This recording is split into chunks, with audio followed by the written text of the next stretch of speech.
छत्तीसगढ़ में नवनिर्वाचित बीजेपी सरकार के उप मुख्यमंत्री अरुण साव इस हमारे साथ हैं, उनसे बातचीत करते हैं। बहुत बहुत बधाई आपको नई जिम्मेदारी के लिए। धन्यवाद आशीष जी, बहुत धन्यवाद।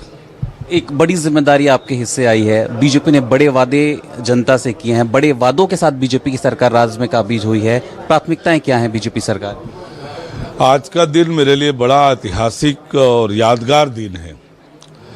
प्रदेश अध्यक्ष के नाते 1.5 साल में कार्यकर्ताओं के साथ सभी नेताओं को साथ लेकर पूरी ताकत और पूरी ऊर्जा के साथ हम सब लोगों ने काम किया। छत्तीसगढ़ की जनता ने हम पर भरोसा किया और ऐतिहासिक जनमत भारतीय जनता पार्टी को दिया। वोटों के प्रतिशत के हिसाब से, सीटों की संख्या के हिसाब से ऐतिहासिक जीत भारतीय जनता पार्टी को मिली है। और ऐतिहासिक जीत के बाद आज सरकार का शपथ ग्रहण समारोह संपन्न हुआ और प्रधानमंत्री माननीय नरेंद्र मोदी जी, राष्ट्रीय अध्यक्ष जगत प्रकाश नड्डा जी, देश के गृह मंत्री आदरणीय अमित शाह जी और बड़े बड़े राज्यों के मुख्यमंत्री और केंद्रीय नेता आज उस शपथ समारोह के साक्षी बने। और जितने बड़े पैमाने पर छत्तीसगढ़ के लोग इस शपथ समारोह के साक्षी बनने के लिए आए, निश्चित रूप से जैसे जीत ऐतिहासिक थी वैसे ही शपथ समारोह भी ऐतिहासिक रूप से सफल हुआ है। ये सही है कि जनता ने हम पर भरोसा किया है, बहुत बड़ी जवाबदारी सौंपी है, पर हम पूरी ताकत से उस जिम्मेदारी को निभाएंगे।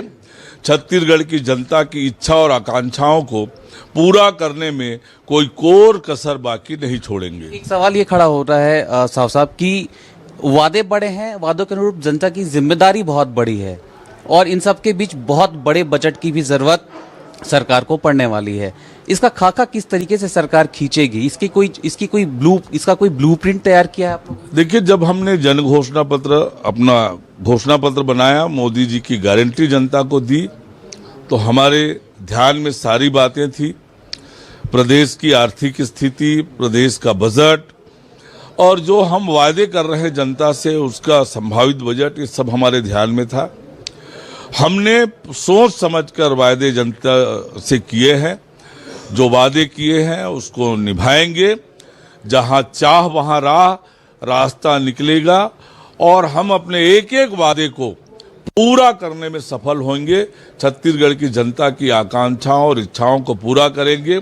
एक खुशहाल छत्तीसगढ़, एक समृद्ध छत्तीसगढ़ का निर्माण करेंगे और एक बार फिर पूरे देश में गूंजेगा छत्तीसगढ़िया सबले बढ़िया। एक सवाल ये खड़ा हो रहा है कि बीजेपी जब चुनावी लड़ाई लड़ रही थी तब भ्रष्टाचार एक बड़ा मुद्दा बीजेपी के सामने था और न केवल भ्रष्टाचार बल्कि लॉ एंड ऑर्डर के मुद्दे पर बीजेपी ने पूरे राज्य में कैंपेनिंग की। क्या नीति इस सरकार की है इन दोनों मुद्दों को लेकर? भ्रष्टाचार पर जीरो टॉलरेंस की नीति अपनाएंगे।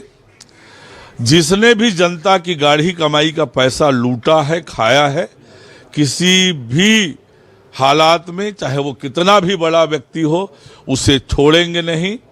और जो प्रदेश में अपराध बढ़ा है, अपराधियों के हौसले बुलंद हुए हैं, निश्चित रूप से जो जिहादी हैं, जो अपराधी हैं, उन पर कानून का बुलडोजर जरूर चलेगा। एक सवाल है सर, कौन से वो 5 बड़े काम होंगे जो सत्ता में काबिज बीजेपी तो हो चुकी है, जो प्राथमिकता के साथ बीजेपी करती नजर आई?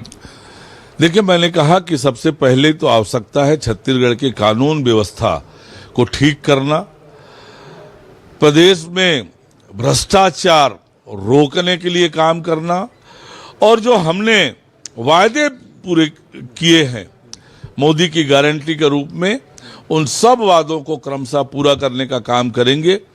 कल हमारी कैबिनेट की पहली बैठक है और निश्चित रूप से कुछ बड़े फैसले कल की बैठक में हम लेने वाले हैं। मुख्यमंत्री और 2 उप मुख्यमंत्री के शपथ हुए हैं, पूरी कैबिनेट अभी बननी है, कब तक इंतजार करना होगा? थोड़ी प्रतीक्षा करिए और सरकार भारतीय जनता पार्टी की सरकार है, डबल इंजन की सरकार छत्तीसगढ़ में बन गई है और डबल इंजन की सरकार के नाते तेज गति से हम छत्तीसगढ़ के विकास की फिर से शुरुआत करेंगे। फिर भी कब तक इंतजार करना होगा और चेहरे क्या नए और पुराने सामंजस्य देखने को मिलेंगे? जब आएगी सूची तो आपको स्पष्ट हो जाएगा कि कौन चेहरे हैं, कैसे चेहरे हैं। एक आखिरी सवाल है, बड़ा लक्ष्य 2024 का आप लोगों के सामने खड़ा हुआ है। 11 सीटें हैं राज्य में, यकीनन बीजेपी 11 की 11 जीतना चाहेगी। एक सरकार और संगठन के नाते बीजेपी की रणनीति क्या है? आज शपथ समारोह में जो जनसैलाब आपको दिखा है, जो कार्यकर्ताओं में, लोगों में नरेंद्र मोदी जी के लिए आकर्षण है, वो बताता है कि इस बार तो रिकॉर्ड टूटने वाला है। 11 की 11 लोकसभा सीट भारतीय जनता पार्टी जीतेगी। नरेंद्र मोदी जी की झोली में 11 लोकसभा की सीटें हम छत्तीसगढ़ की जनता देने वाली है। बातचीत के लिए बहुत बहुत धन्यवाद। ये थे उप मुख्यमंत्री अरुण साव। राज्य में सरकार के नए चेहरे हैं, उप मुख्यमंत्री के तौर पर काम करते नजर आएंगे। लोकसभा चुनाव करीब है और लोकसभा चुनाव में जो 11 सीटें हैं उसे जीतने का एक बड़ा लक्ष्य लेकर अरुण साव और पूरी बीजेपी चलती नजर आ रही है और दावा है 11 की 11 सीटें बीजेपी के हिस्से आएगी। हालांकि मंत्रिमंडल के गठन की कवायद पर अरुण साव यही कह रहे हैं कि नए और पुराने चेहरों के सामंजस्य के साथ जल्द ही सूची जारी की जाएगी। कैमरामैन रविंद्र नागलकर के साथ आशीष तिवारी, न्यूज़ 24, मध्य प्रदेश, छत्तीसगढ़, रायपुर।